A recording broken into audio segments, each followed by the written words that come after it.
Hi అండి. ఇవాళ ఏం కూర చేద్దామా అంటూ ప్రతిరోజు కూడా ఆడవాళ్ళు పడే టెన్షను అంతా ఇంత కాదండి.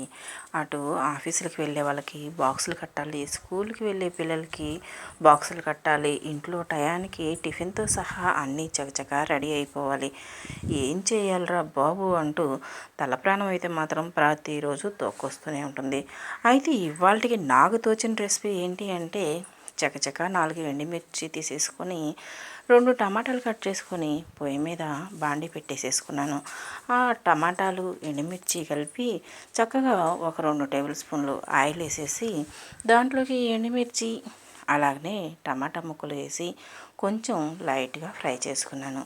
అది ఫ్రై అయ్యేటప్పుడే కాస్త కరివేపాకు, 1 స్పూన్ జీలకర్ర, అలాగనే కాస్త గల్లుప్పు వేసేసి మగ్గపెట్టుకున్నాను. అవి మగ్గే లోపల మనం పచ్చి కొబ్బరి చెప్ప తీసుకొని చకచక దాన్ని సన్న ముక్కలుగా కట్ చేసేసి పక్కన పెట్టేసుకున్నాం. ఈలోగా టమాటా ఎండుమిర్చి మగ్గిపోయాయి. ఇంకేముంది, అది తీసేసుకొని మనం పక్కన పెట్టుకొని స్టవ్ మీద ఒక చిన్న గిన్నెలో కాస్త చింతపండు వేసుకొని కొంచెం వాటర్ వేసేసి అవి కొంచెం వేడైన దాకా ఉంచుకొని పక్కన పెట్టేసుకున్నాం.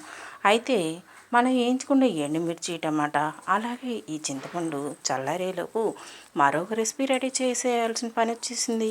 సరే అని చెప్పేసి చకచక ఇంటి ముందు కూర్చుని తోటకూర కట్టలు గబగబా తీసేసుకొని చక్కగా వాటిని కట్ చేసేసుకొని దాంట్లో కాస్త ఉప్పేసి కాసేపు నీళ్ళలో నానబెట్టుకున్నాను.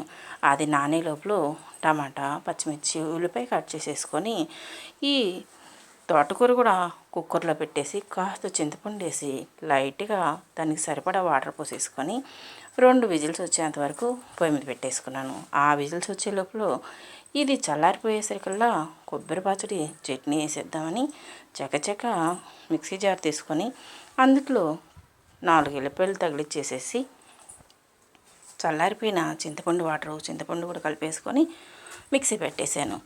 ఎట్టకేళ్ళకు కొబ్బరి పచ్చడి అయితే మాత్రం రెడీ అయిపోయింది. ఇక తోటకూర ఎక్కడి దాకా వచ్చింది అని చూస్తే అది కూడా నా హడావుడి చూసేసి 4 విజిల్స్ వచ్చేసాయి. అమ్మయ్య అంటూ కుక్కర్ గ్యాస్ తీసేసుకొని ఉప్పు, పసుపు, కారం 3 కలిపి దాంట్లో వేసేసుకొని కొంచెం ఎనిపేసేసుకున్నాను. అలా ఎనుపుకొని పొయ్యి మీద బాండీ పెట్టి ఇక తిరగమాత పెట్టేశాను.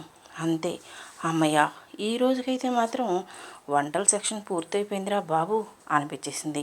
వంటగదిలో నుంచి బయటకు వచ్చేసరికల్లా తల ప్రాణం తోక్కొచ్చేసింది. ఇంతకీ నా రెసిపీస్ ఎలా ఉన్నాయో చెప్పండి.